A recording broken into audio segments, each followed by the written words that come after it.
நான் சொன்னதை கேட்டிருந்தா இன்னைக்கு ரகுவரனுக்கு இந்த நிலைமை வந்திருக்காதுன்னு ரொம்பவே வருத்தத்தோட ஒரு தகவலை தெரிவிச்சிருக்காரு நடிகர் பப்ளு அவர்கள். மேலும் ரகுவரன் அவர்களுடைய கெரியர்ல கடைசி வரைக்கும் நடக்காத ஒரு ஆச்சரியமான ஒரு தகவலும் இருக்கு. இதெல்லாம் பத்தி இந்த வீடியோல விரிவா பார்க்கலாம். தமிழ் சினிமால வில்லன் அப்படின்னு சொன்ன உடனே நம்மளுடைய மனசுக்கு முதல்ல வந்து நிக்கக்கூடிய ஒரு முகம் அப்படின்னா கண்டிப்பா அது ரகுவரன் தான்.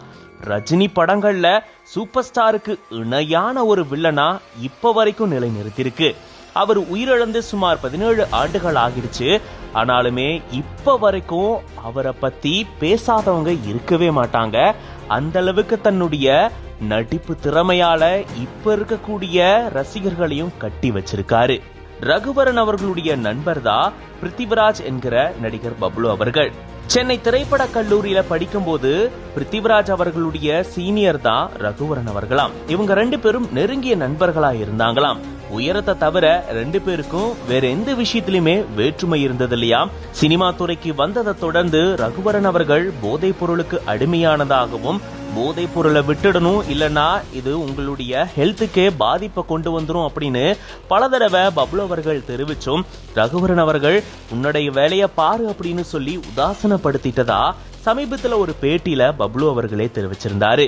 நான் சொன்னதை அவர் கேட்டிருந்தா ஒருவேளை அவருக்கு இந்த நிலைமை இப்ப ஏற்பட்டிருக்காது அப்படின்ற மாதிரி வருத்தத்தோட இதை சொல்லி இருந்திருக்காரு. இவர் சொல்ற தகவலை கேட்கும் போது நமக்குமே கொஞ்சம் கஷ்டமா இருக்கும் இல்லையா. ரசிகர் பட்டாளத்தையே வச்சிருக்கக்கூடிய இவரு 49 வயதிலேயே உயிரிழந்துட்டாரு. இது தவிர ரகுவரன் அவர்களுடைய சினிமா கெரியர்ல கமல்ஹாசன் அவர்களோட சேர்ந்து அவர் படமே பண்ணலையாம். ஒரு தடவை வாய்ப்பு வந்தும் கால்ஷீட் காரணமா அது தள்ளி போயிடுச்சாம்.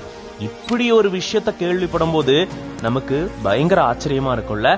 இது பத்தின உங்களுடைய கருத்துக்களை கமெண்ட்ஸ்ல சொல்லுங்க. For more updates follow Flix9. மேம்படுத்தப்பட்ட சமூக பொருளாதார வளர்ச்சி அடைய மக்களுக்கு வழிகாட்டுவதே மக்கள் நீதி மய்யத்தின் முதன்மை பணி.